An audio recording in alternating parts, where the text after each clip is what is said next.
The Morisaki bookshop stands alone at the corner of a street crowded with used bookstores. It's tiny and old and really nothing much to look at. There aren't many customers, and because it has a limited selection, people who aren't interested in its specialty never give it a second glance. But there are people who love this store, and as long as they're devoted to it, then that's enough.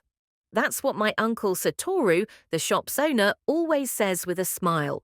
And I agree, because I love the bookshop and its owner. Today, I'm off from work and on my way to visit Jimbocho for the first time in ages. My uncle called me last week.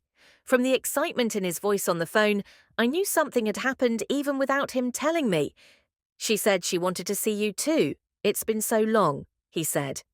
Her condition had been improving, and at the moment, things seemed good.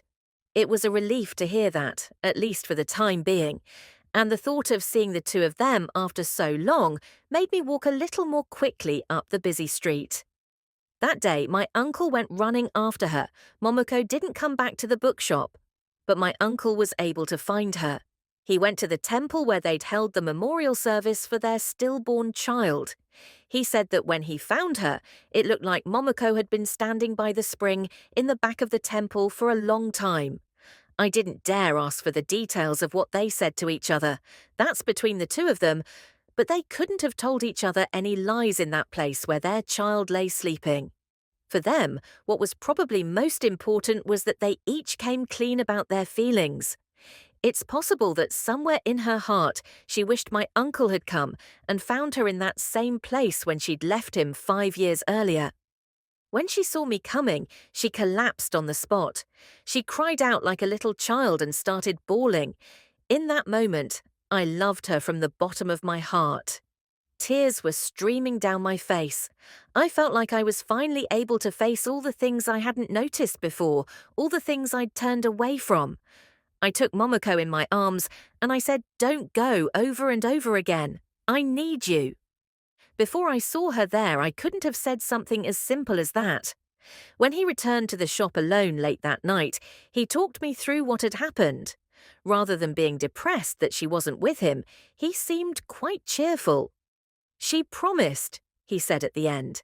"The two of us will talk things over, and then one day she'll come back. She made me a promise." Then, a whole year later, Momoko returned.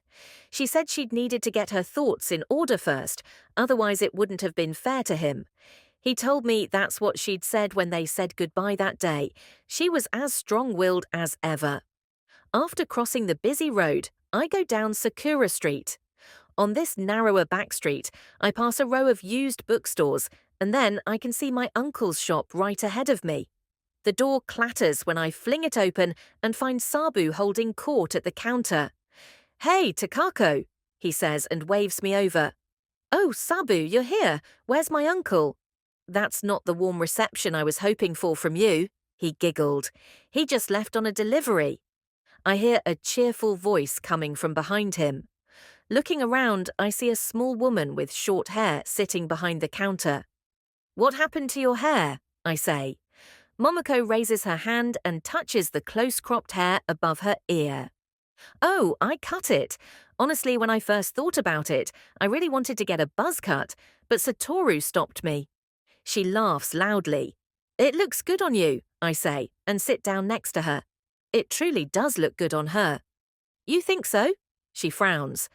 The store around lunchtime is pretty slow as usual. Aside from the fact that Momoko is there, nothing much has changed, and that makes me a tiny bit happy.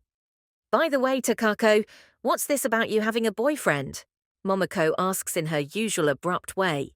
"What? Who'd you hear that from?" She points a finger at Sabu. "Just now, from him." "No, I heard it from the owner of the Saveur," he says, and starts giggling again as if something were funny. "Are you cooking him some of the dishes I taught you?" Momoko asks with a grin. "No, I mean yes, but not—" I stammer. That doesn't satisfy Momoko. She keeps interrogating me until I cry, "Come on, isn't that enough?" At that moment, I hear the sound of the door opening. My uncle is back. "Oh, Takako, you're early," he says. The moment he walks in, Momoko says, "Hey, Satoru, did you know Takako has a boyfriend?" "What? I hadn't heard anything. Is that true? Why didn't you tell me?" He comes over and looks me in the eye. "You know you can discuss it with me, right?"